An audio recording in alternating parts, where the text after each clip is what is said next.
ஒரு கோடு நான் வரைஞ்சிட்டேன். இப்போ அப்படின்னு சும்மா கற்பனை, சரியா? ஒரு கோடு வரைஞ்சிட்டேன். இப்போ இந்த பொண்ணுக்கு இந்த கோட்டை அழிக்காம இதை சின்னதாக்கணும். எப்படி செய்வேன்? ஒரே வயதா இருக்கு, பெருசா பக்கத்துல இன்னொரு கோடு போட்டா இது சின்ன கோடாயிரும். உங்களை யாராவது அவமானப்படுத்தினால் அந்த ஆளை வச்சாவது நான் தீர்த்து கட்டலன்னா என்று நினைக்காதீர்கள். அந்த ஆளின் முன்னால் நீங்கள் பெரிய ஆளாக நின்று விட்டால் அந்த ஆள் சின்ன ஆளாயிடுவோம்.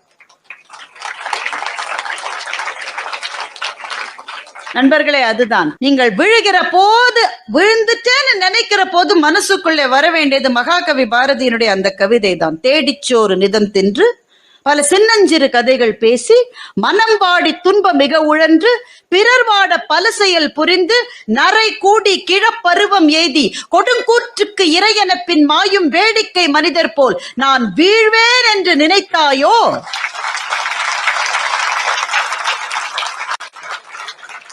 அப்படி விழாமல் எழுந்து நிற்பதற்கு தேவை உங்களை பற்றி நீங்களே உணர்தல், உங்களுடைய தனிமை. யார் யாருக்கு நன்றி சொல்ல வேண்டும் என்று நினைத்து அவர்களுக்கு தேடி போய் நன்றி சொல்லுகின்ற ஒரு பண்பு.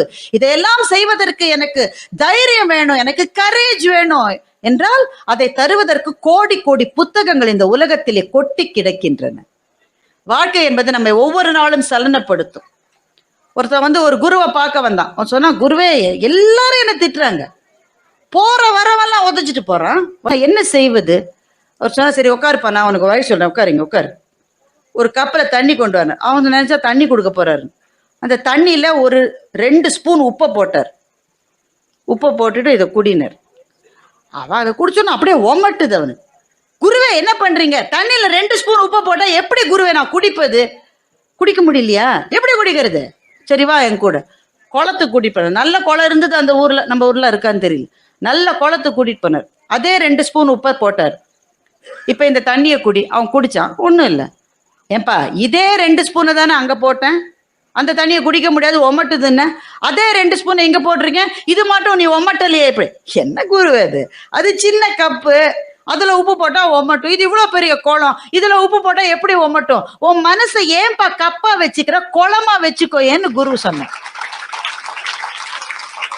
அப்ப இடைஞ்சல்கள், தகராறுகள், நம்மை தவறாக பேசுகிறவர்கள், அடிக்கிறவர்கள் போற போக்குல கீழே தள்ளிடுவான்.